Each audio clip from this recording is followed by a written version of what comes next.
அனைத்து உரிமை குரல் நண்பர்களுக்கும் வணக்கம். மிகவும் பரபரப்பான சூழலில் களமிறங்க போகும் காளியம்மாள், பீதியில் பிற அரசியல் கட்சிகள். இந்த ஒரு தகவல் குறித்த இந்த வீடியோல முழுமையா பார்க்க போறோம். வாங்க பார்க்கலாம். காளியம்மாள்லாம் மீண்டும் கட்சியில இணைவதற்கு வாய்ப்பே இல்ல அப்படின்னு ஒரு தரப்பினரும், இன்னொரு பக்கம் பார்த்தீங்கன்னா காளியம்மாளை கடந்து செல்லுங்கப்பா, கட்சியில 1008 பேர் இருக்காங்க அப்படின்னு ஒரு பக்கம் போயிட்டு இருக்க. காளியம்மாள் எளிதில கடந்து செல்ல வாய்ப்பே இல்ல அப்படின்றதுதான் தற்போது கிடைத்திருக்கக்கூடிய ஒரு அதிரடி தகவல் அப்படின்னே சொல்லலாம்.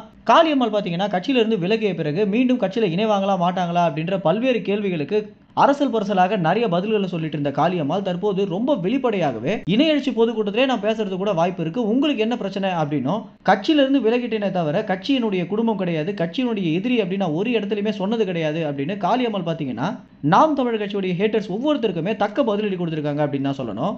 ஏன்னா கொஞ்ச நாட்களாகவே காளியம்மாள் சீமானுக்கு எதிராக திரும்பிடுவாங்க அப்படின்னு பல பேர் பார்த்தீங்கன்னா நிறைய வதந்திகளை எழுப்பிட்டு வந்துட்டு இருக்காங்க. பல இடங்கள்ல காளியம்மாள் சீமானை குறித்து பேசாத போது கூட சீமானுக்கும் காளியம்மாளுக்கும் இவ்வளவு பிரச்சனை இருக்கு தெரியுமா, அவங்க கட்சியில எப்படி இணைவாங்க, கட்சிக்குள்ளதான் 1008 பிரச்சனை இருக்கு, அவங்க ரொம்பவே மானம் உள்ளவங்க அப்படின்னு காளியம்மாளை ட்ரிகர் பண்ற மாதிரியான நிறைய வீடியோக்களை நம்ம பார்த்துருக்கோம்.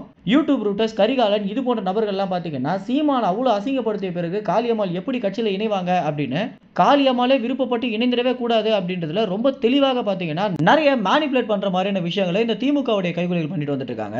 இப்படி இருக்கும்போது இவங்க அனைவருக்குமே ஒரே வார்த்தையில பதிலடி கொடுக்கிற மாதிரி காளியம்மாள் நேர்காணலில் என்ன சொல்லியிருக்காங்க அப்படின்னா, இணையெழுச்சி பொதுக்கூட்டத்திலே நான் பேசினா கூட உங்களுக்கு ஏதாவது பிரச்சனை இருக்கா அப்படின்னும், ஒரு கட்சிக்குள்ள நடக்கக்கூடிய விஷயத்தை ஊதி ஊதி பெருசாக்கி எங்களை விரோதிகளாக மாத்திடாதீங்க அப்படின்னு காளியம்மாள் சொல்லியிருக்கிறது, காளியம்மாள் மீண்டும் கட்சியில இணையதான் போறாங்க அப்படின்றத ரொம்ப வெளிப்படையாகவே காட்டக்கூடிய விஷயமாக இருக்கு. இதற்கு முன்னதாக சாட்டை துரைமுருகனுக்கு நடந்த அதே மாதிரியான விஷயம் தான் தற்போது நடந்திருக்கு அப்படின்னு சொல்லலாம். சாட்டை துரைமுருகனை சீமான் கட்சியிலிருந்து நீக்கிய பிறகு பல இடங்கள்ல சாட்டை என்ன சொல்லியிருந்தாரு அப்படின்னா, இது ஒரு குடும்பம்குள்ள நடக்கக்கூடிய பிரச்சனை, இன்னைக்கு நாங்க அடிச்சுப்போம் நாளைக்கு கூடிப்போம் அப்படின்னு எல்லா இடங்களிலுமே சொல்லிட்டு இருந்தாரு. ஆனா இந்த திமுகவுடைய கைக்கூலிகள் இதே மாதிரி தான் அன்றைய தினமும் பண்ணியிருந்தாங்க. என்ன பண்ணியிருந்தாங்க அப்படின்னா, சாட்டை துரைமுருகன் இருக்கக்கூடிய ஆளுமைக்கு அவர் வேறு கட்சியில இணைந்தாரு அப்படின்னா அவருக்கு நல்ல பதவியும் நல்ல பணமும் கிடைக்கும், அதனால அவர் மீண்டும் நாம் தமிழ் கட்சியில் இணைய வாய்ப்பே இல்லை அப்படின்னு சாட்டை துரைமுருகனுடைய வாயாக பல பேர் பார்த்தீங்கன்னா பேசியிருந்தாங்க. ஆனா என்ன நடந்தாலும் இறுதி மூச்சு இருக்கிற வரைக்கும் நான் அண்ணன் சீமான் அவரோட தான் இருப்பேன் அப்படின்னு சாட்டை துரைமுருகன் ரொம்பவே பொறுமை காத்து கிட்டத்தட்ட 5 மாத காலத்திற்கு பிறகு கன்னியாகுமரியில நடந்த ஒரு மாபெரும் பொதுக்கூட்டத்தில் பார்த்தீங்கன்னா கட்சியில இணைந்தது மட்டும் இல்லாம அந்த பொதுக்கூட்ட மேடையில ஏறி பேசியிருந்தது பார்த்தீங்கன்னா தமிழ்நாட்டு அளவில் நம்பர் 1 ட்ரெண்டிங்கை பிடிச்சிருச்சு அப்படின்னு தான் சொல்லணும்.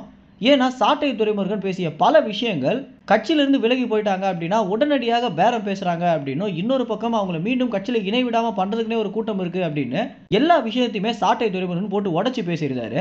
இதே மாதிரியான ஒரு விஷயம் தான் மீண்டும் நடக்க போகுது அப்படின்றதான் கள நிலவரமாக இருக்கு.